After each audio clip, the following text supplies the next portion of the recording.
Hi పిల్లలు, ఈరోజు మనం వీడియోలో 3వ తరగతి తెలుగు దారి తప్పిన బాలు అనే పాఠ్యాంశానికి సంబంధించిన వ్యాకరణ విభాగం చూడబోతున్నాం. అంతకంటే ముందు ఛానల్ని ఎవరైనా ఫస్ట్ టైం చూస్తున్నట్లయితే సబ్స్క్రైబ్ చేసుకోండి. దారి తప్పిన బాలు ఇతివృత్తం, సున్నితత్వం, ప్రక్రియ, సంఘటన. వినండి, ఆలోచించి చెప్పండి. పిల్లలు, పాఠంలోని చిత్రం చూడండి, ఏమి జరుగుతుందో చెప్పండి. పాఠంలోని చిత్రాలు నేను ముందే వివరించాను కదా, పాఠాన్ని వివరించాను కాబట్టి చిత్రాన్ని చూసి ఏం జరుగుతుందో చెప్పండి. బాలు తన స్నేహితులతో దాగుడు మూతలు ఆడింది కదా. మీరు మీ స్నేహితులతో ఏ ఏ ఆటలు ఆడతారో చెప్పండి. ఈ విభాగం ఏంటంటే విని ఆలోచించి చెప్పడం, కాబట్టి వీటికి సమాధానాలు మీరే చెప్పాలి. బాలు దారి తప్పింది కదా. ఇలా మీరు దారి తప్పితే ఎలా ఇల్లు చేరుతారు? ఎక్కడికైనా వెళ్ళినప్పుడు మీరు దారి తప్పారనుకోండి, ఎలా ఇల్లు చేరుతారో ఆలోచించి చెప్పండి. బస్ కిందకు చేరిన బాలుకు అక్కడ ఏమేమి కనిపించి ఉండవచ్చు?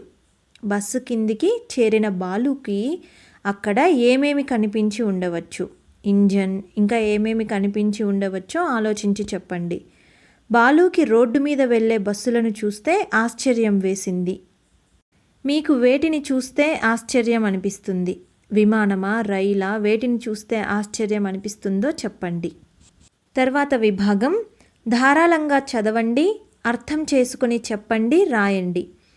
బాలు బస్సులోకి తొంగి చూసింది. ఈ వాక్యం ఉన్న పేరాను చదవండి, సొంత మాటల్లో చెప్పండి. బాలు బస్సులోకి తొంగి చూసింది. లోపల చాలామంది పిల్లలు, పెద్దలు ఉన్నారు.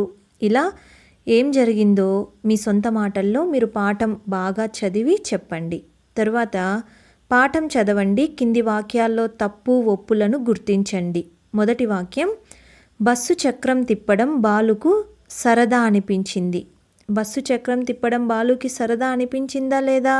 అనిపించింది, కాబట్టి ఒప్పు. బస్సు కింది భాగం బాలుకి చాలా నచ్చింది. తప్పు. బస్సు కింది భాగం వేడిగా ఉందని పైకెళ్ళింది కదా. బస్సులో వాళ్ళ అరుపులకు బాలు భయపడింది. ఒప్పు. బాలు అడవిలోకి తిరిగి వెళ్ళిపోయింది. తప్పు. బాలు నిద్రపోయింది కదా అక్కడే. బాలు బస్సు చూడటం అదే మొదటిసారి. ఒప్పు. తరువాతి విభాగం ఆలోచించి రాయండి. బాలు గురించి సొంత మాటల్లో రాయండి. బాలు అనేది ఎలుగుబంటి పిల్ల. దానికి ఆటలంటే చాలా ఇష్టం. దాగుడుమూతలు ఆడుతూ, స్నేహితులతో దాగుడుమూతలు ఆడుతూ దారి తప్పి రోడ్డు మీదకి వచ్చింది. ఇలా మీరు పాఠం విన్నారు కదా. బాలు గురించి మీకేం తెలుసో మీ సొంత మాటల్లో రాయండి.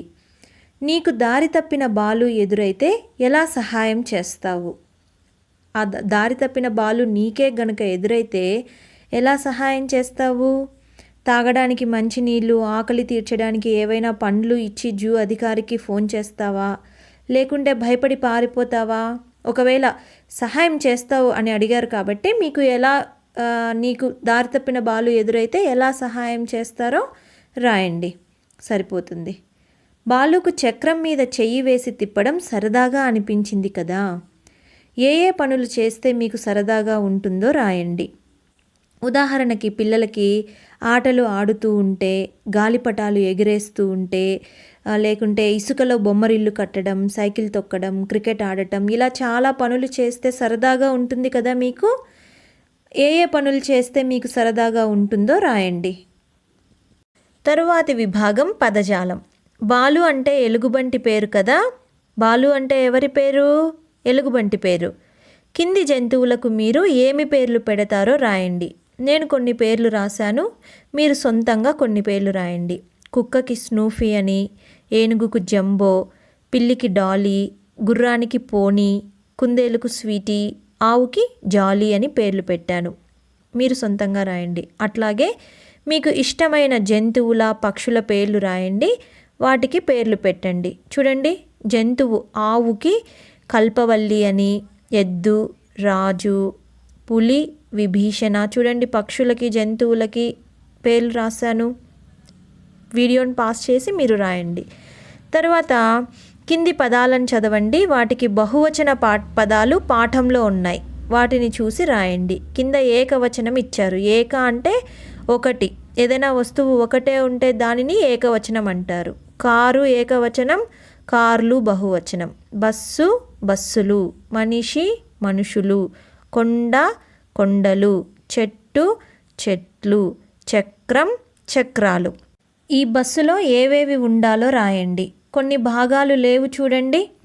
బస్సులో లేని భాగాలేంటో మనం కనిపెట్టి రాయాలి. ఏ ఏ భాగాలు లేవు? బస్సులో చక్రాలు లేవు కాబట్టి చక్రాలు ఉండాలి. స్టీరింగ్, లైటు, నెంబర్, సీట్లు ఇవన్నీ ఉండాలి. తరువాతి విభాగం కింది వాక్యాలను చదవండి. గీత గీసిన పదానికి వ్యతిరేక భావం వచ్చే పదంతో వాక్యాన్ని తిరిగి రాయండి. గీత గీసిన పదం ఉదాహరణకి మొదటి పదం పిల్లలు అరుస్తున్నారు. అరుస్తున్నారుకి వ్యతిరేకం అరవడం లేదు. పిల్లలు అరవడం లేదు. టామీ లారీ కింద దాక్కుంది. దీనికి వ్యతిరేక పదం ఏంటి? టామీ లారీ కింద దాక్కోలేదు. టామీ లారీ కింద దాక్కుందికి వ్యతిరేక పదం టామీ లారీ కింద దాక్కోలేదు. పప్పి రోడ్డు మీదకు వచ్చింది. వ్యతిరేకం పప్పి రోడ్డు మీదకు రాలేదు. సీత టీవీ ముందు కూర్చుంది. సీత టీవీ ముందు కూర్చోలేదు. అందరూ రైలు దిగారు. అందరూ రైలు దిగలేదు. రాజు అన్నం తిన్నాడు. రాజు అన్నం తినలేదు. తరువాతి విభాగం సృజనాత్మకత. చిత్రం చూడండి. బాలుకు అబ్బాయికి మధ్య జరిగిన సంభాషణను ఊహించి రాయండి. బాలు అబ్బాయి ఇద్దరూ మాట్లాడుకుంటున్నారు చూడండి. బాలు దారి తప్పిపోయి ఆ అబ్బాయిని అడుగుతున్నాడు, మా ఇంటికి ఎలా వెళ్ళాలి? అబ్బాయి అడుగుతున్నాడు, నువ్వెక్కడి నుంచి వచ్చావు? బాలు, అదిగో దూరంగా కనపడుతుందే ఆ కొండల్లోని అడవి గుండా వచ్చాను. అబ్బాయి, మరి ఊళ్ళోకి ఎందుకు వచ్చావు? బాలు, ఏమో అలా రోడ్డు మీదకు వచ్చి నడుచుకుంటూ ఇక్కడికి వచ్చాను. అబ్బాయి, నువ్వు ఉండేది అడవిలో కదా, ఇలా జనం మధ్యకు రాకూడదు. బాలు, సరే ఇంకెప్పుడు రాను, నన్ను కొంచెం అక్కడి దాకా చేర్చగలవా? అబ్బాయి, సరే చేరుస్తాలే, ఇంకెప్పుడు ఇలా జనంలోకి రాకు. ఇలా బాలు అబ్బాయి ఎలా మాట్లాడుకుంటారో సంభాషణను మీరు సొంతంగా ఊహించి రాయండి. తరువాత పాఠంలోని బాలు కథను పొడిగించి రాయండి. పాఠంలోని బాలు కథను పొడిగించి రాయండి అంటే నేను పాఠం వివరించి చెప్పేటప్పుడు చెప్పాను కదా, మీరు సొంతంగా ఊహించి రాయండి. ఉదాహరణకి బాలు నిద్రమత్తులో ఉండి బస్సు ఎలా పడితే అలా నడిపింది. దానితో బస్సు రోడ్డు పక్కనున్న దుకాణాల్లోకి దూసుకుపోయింది. అప్పుడు జనంలో కొంతమంది అటవీ శాఖ అధికారులకు ఫోన్ చేశారు. వారు వ్యాన్లలో వచ్చి మన బుల్లి బాలుని తీసుకెళ్లారు. తర్వాత అడవిలో వదిలిపెట్టారు. ఇలా పాఠంలోని బాలు కథను మీరు పొడిగించి రాయాలి. తర్వాత ప్రశంస లేదా ప్రాజెక్టు పనులు. బాలులాగా చిన్న చిన్న కుక్క పిల్లలు, పిల్లి పిల్లలు ఇలా మనకు కనిపిస్తుంటాయి. ఇలాంటి జంతువుల గురించి మనమేం చేయాలి? వాటికి నీవైతే ఏం సహాయం చేస్తావు? చూడండి పిల్లలు, జంతువులను ఎవరికి వారే ఇళ్లలో జాగ్రత్తగా పెంచుకోవాలి. రోడ్డు మీదకి వదలకూడదు.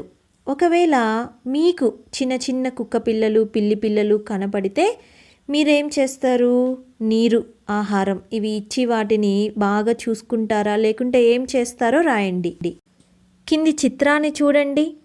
ముసలాయన బస్సు వద్దకు వెళ్ళలేకపోతున్నాడు. అక్కడ మీరుంటే ఆయనకు ఎలా సహాయపడతారో చెప్పండి, రాయండి.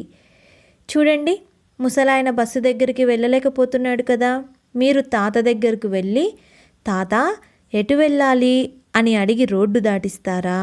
ఊరు పేరు అడిగి ఆ ఊరి బస్సు ఎక్కిస్తారా? ఇలా మీరు అక్కడ ఉంటే ఆయనకు ఎలా సహాయం చేస్తారో చెప్పి రాయండి. తరువాతి విభాగం భాషను గురించి తెలుసుకుందాం. కింది పదాలు చదవండి. గీత గీసిన అక్షరాల మధ్య ఉన్న తేడాను గమనిస్తూ స్పష్టంగా పలకండి.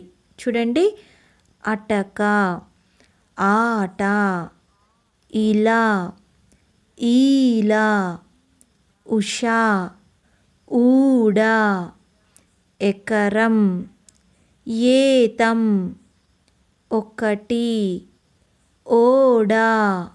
ఈ జంట అక్షరాలను చదివాం కదా.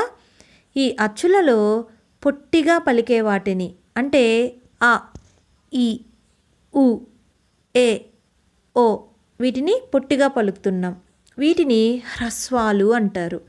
దీర్ఘం తీసి పలికే వాటిని ఆ, ఈ, ఊ, ఏ, ఓ ఇలా దీర్ఘం తీసి పలికే వాటిని దీర్ఘాలు అంటారు. పొట్టిగా పలికే వాటిని హ్రస్వాలు అని, దీర్ఘం తీసి పలికే వాటిని దీర్ఘాలు అని అంటారు.